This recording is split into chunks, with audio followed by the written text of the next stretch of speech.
In one of my old jobs at Manchester Council, I was a youth intervention officer, which meant I dealt with young people and parents before that kid got in trouble with the police and was arrested. So I was dealing with low-level antisocial behaviour. Things like drinking in a park, smoking cannabis, little bit of graffiti, smashing bottles. The police wouldn't want to arrest you for that. So rather than wait until you progressed from that and then you got arrested, they would refer that young person to me and I would speak to the young person and the parents. And that's what I did. I spoke to over 1,000 of them in East Manchester, if not more. And what did I learn? I learned that most parents, I'm talking about over 99% of parents, care. Of course they care about their children. It'd be stupid to say they didn't care.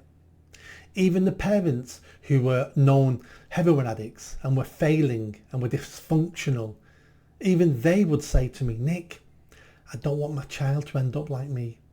I don't want my child to go down the same path as me. I want my kid to have a better life than the one I've got.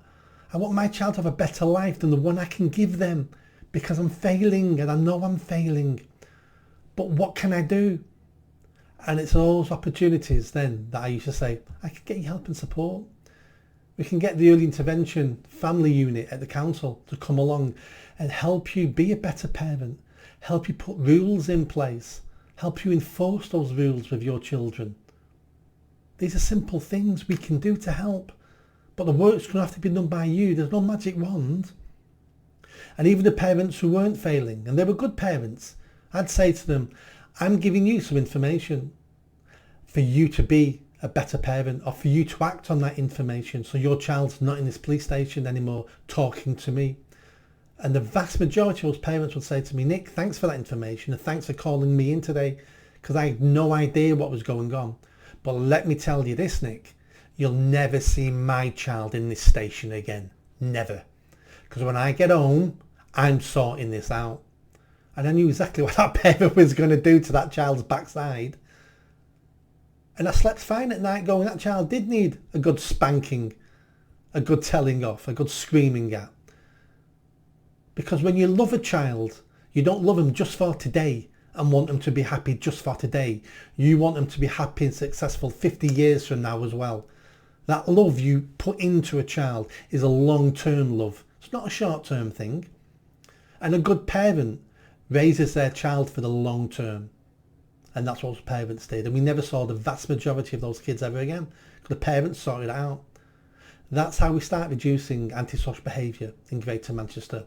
We go back to basics. We go back to nipping things in the bud.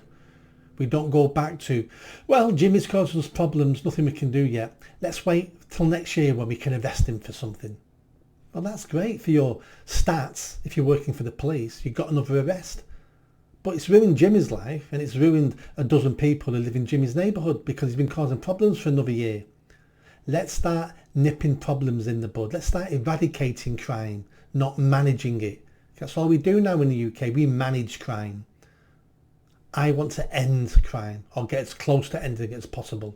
And we start by ensuring young people don't turn into tomorrow's criminals. How about that for a start? Make sense to you? Makes sense to me. See you soon. If you like that video, don't forget to subscribe to the channel, hit that notification bell and comment. And if you like what I'm saying about running for Mayor of Greater Manchester, then stick around. Tell your family, tell your friends. The only way I'm going to have a chance of winning is a grassroots movement. So be part of that movement and hit that bell. Thanks.